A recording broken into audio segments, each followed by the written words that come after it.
welcome to the Yada Yada Yada podcast, where we interview members of the local Brisbane community, and we will go behind the scenes to find out what makes an artist tick. Today we are lucky enough to be chatting with local pop artist HANNI, who was fresh off a support gig last night with Joy. So how was that? How was last night? It was incredible to see Joy play. I've always loved Joy from, I think, maybe Brett showed me for the first time. And I was just in awe of her, still am. Last night she played amazing. It was so cool to support. Yeah, that sounds cool. I heard you're also supporting Bernard Fanning at the Fortitude Music Hall for a flood benefit show. Yeah. Would that be the biggest stage you've performed on so far? Or? 100%. Yeah. I am very nervous. How many people do you think will be there for that? It's 3,000 cap, but Yeah. I don't know, I guess it depends how many tickets they sell and everything. But yeah, very scary, very nervous, but I'm sure it'll go fun. You more nervous or more excited, you say? Oh, a bit of both. Yeah. I feel like maybe it's a good mix. You can't always know what you I don't know. Perfect. It's better to be nervous sometimes, Yeah. but in certain situations. Perfectly balanced, as all Yes. things should be, as Thanos would say. Since you've graduated high school, you've dropped a string of singles that have drawn much deserved attention from streaming playlist curators and national radio, and you have a new single out now called Undermine, which you put a big piece of yourself into. Can you explain what the song is about and talk us through the process of writing it? The song is about having a relationship that you pretty much give everything of yourself to. So you have given everything and you kind of to the point where you don't have anything left in yourself to give yourself back. So I feel like it was just me explaining to myself how I had actually felt in the relationship, that I wasn't really honest with myself. And so it was kind of a recap in a way to be well, that was fucked up and stupid of me to be that way, because it then ruined myself. And so when I was writing it, I went down to Sydney on my first writing trip by myself, and and I got there and I had a fight with my partner of the time 2 days before I left, and then it was just I got there, felt like shit, and this was my last session of the week on the Thursday or something. I got into the session, just laid it out all on the table.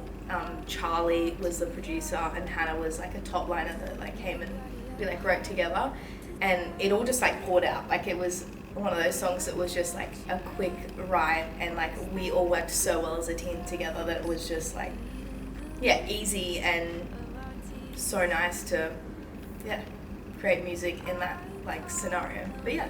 That was a nice long answer. Sorry. No, that's great. I love listening. It's interesting. Yeah. And the music video for the song features you and another musician and singer and producer, Love Marco. Now, this is not the first time you've collaborated with him, right? How did you first start working together?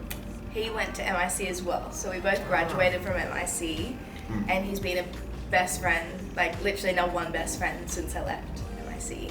And yeah, we wrote Wired, my first song, together when we were still in school, and it took us 3 months to do this stupid song.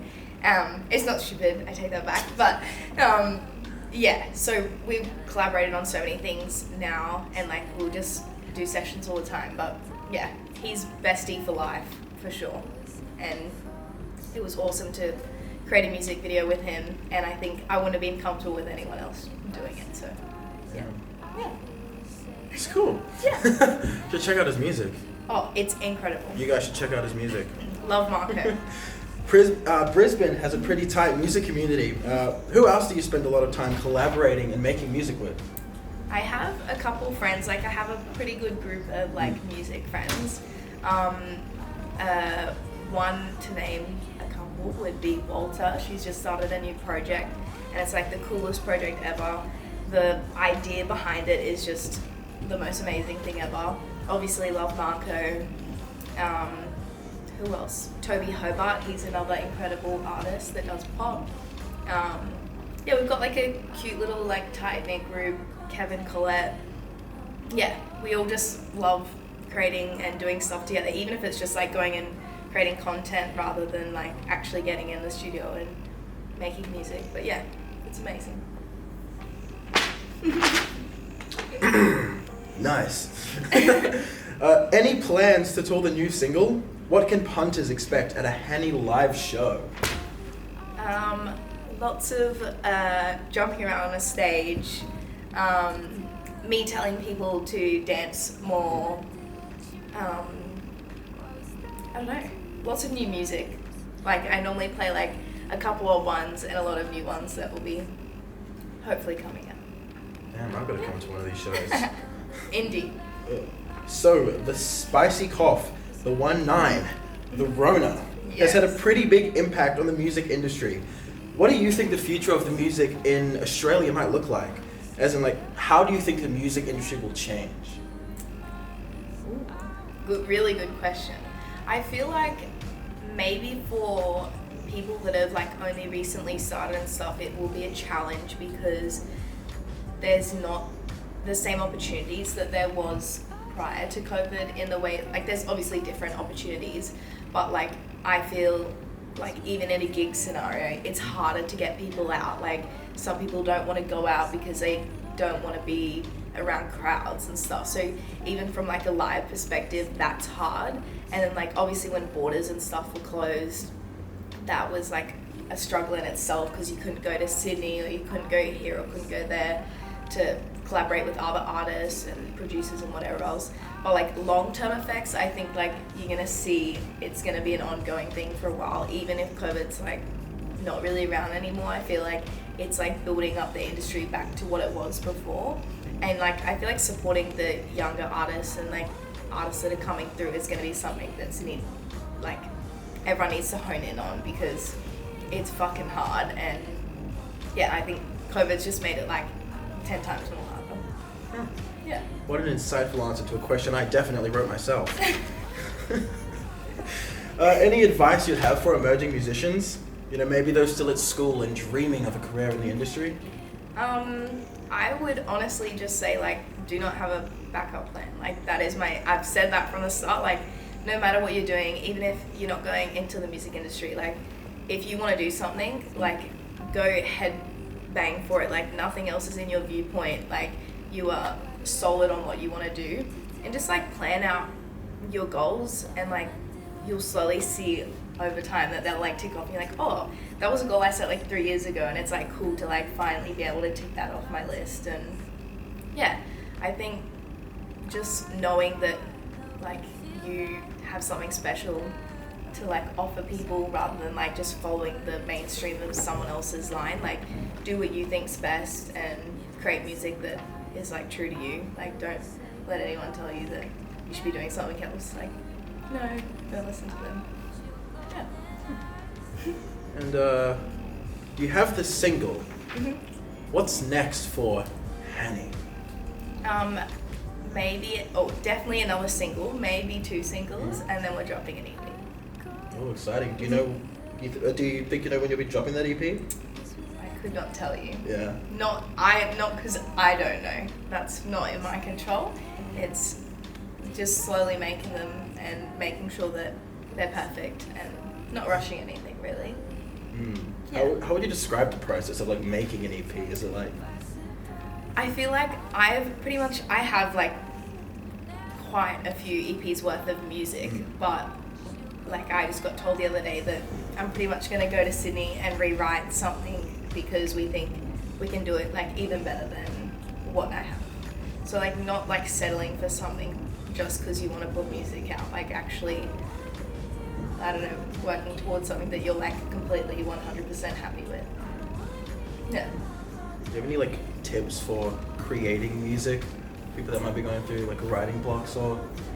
I feel like I struggle sometimes when I love like drawing off someone being mean to me or like not playing like the victim role but just being like someone's like brought out emotion in me and like I'm in like the most amazing relationship now, so I personally am finding it hard to write any like sad songs or anything because I'm so happy with this person. But I would say that like one thing to like get out of writer's block is to just go collaborate with other people. Like you'll find that you'll get in a studio with someone else and you'll just like, even you have laugh, maybe you don't write the best song but you've still gone through that process and yeah, you'll probably end up using it for something or whatever.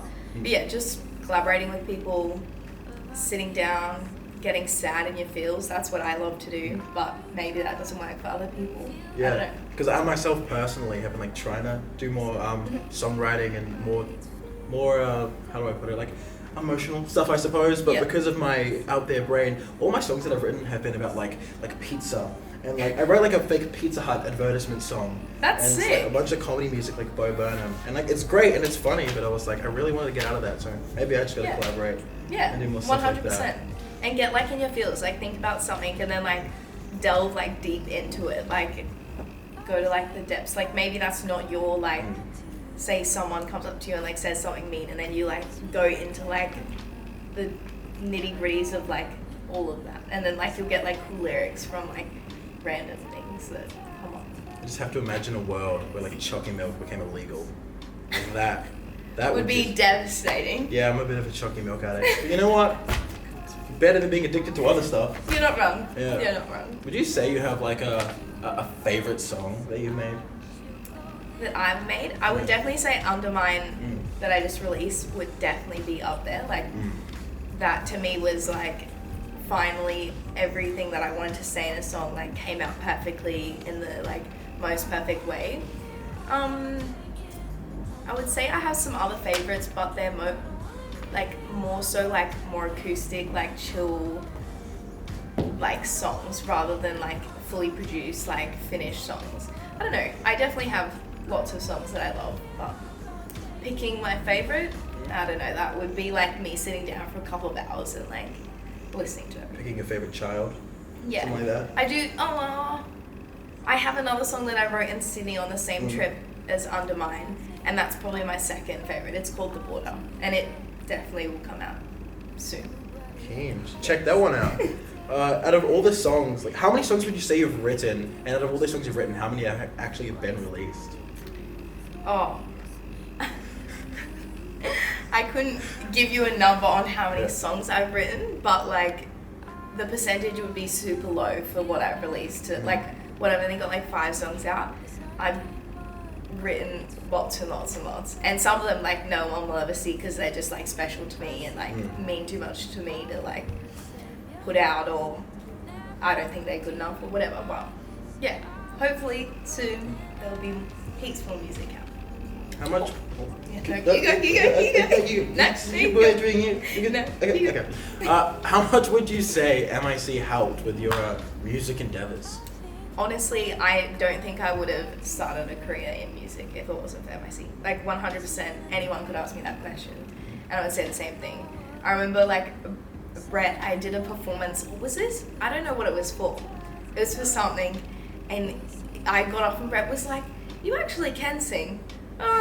Like, shame you're not gonna do anything with it. Because when I was here, I was like, nah, I'm not gonna do music. Not my thing. Like, I'd always been in choirs and always like done music. It was always a part of my life, but never thought that like I could do it as like a full-time job. And then, yeah, Brett like coached me into doing more music. Marco was probably like the biggest help in the world. Like, I definitely wouldn't be doing music today if it wasn't for him. And same with Tom Eggett, who used to be the music teacher at MIC. I would not be doing music without those 3 guys, for sure. It was like, yeah, coming here was life-changing. Wouldn't have wanted to graduate from anywhere else. It is quite a life-changing place. It is. Yes. How would you, what age exactly did you like get into music? I think I released Wired. I'm terrible at remembering anything, but I released it in my last year of school. Or was it the year after I graduated? I couldn't tell you. But yes, I released like either at the end of the year or at the start of like the following year. And yeah, and then like got some little wins like with Triple J on that, and then I was like, oh yeah, like I can see myself doing this. Like I loved being in the studio. I loved just creating like anything. So yeah.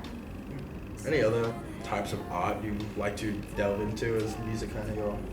No, I'm just like an all-round creative gal. I love doing art projects, doing random DIYs. I love that shit. That's my favorite thing.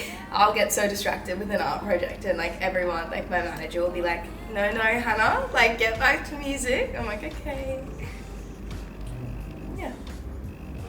You got me any more questions? I ran out of questions for you ages ago. I was And you were ripping just up this being conversation. so good. That's so good. I would have stopped like 10 minutes ago to be like, that's it. That's all I got. Nah, I was vibing. I was having fun talking and like Yes. hearing all this. Some interesting stuff. Thank you. But anyways, I think we should. Brett, I want us to close this one off. All good. So yeah, thanks so much for coming in, Hanni. Thanks so much for It was a lot of having fun, and so yeah, you guys should check out Hanni on like Spotify and every other platform where you can stream music. Yeah. Pretty swag. Thank you. All good. You're incredible yourself. Thank you. Thank you. That's a wrap. Sweet. Whoa. Sorry.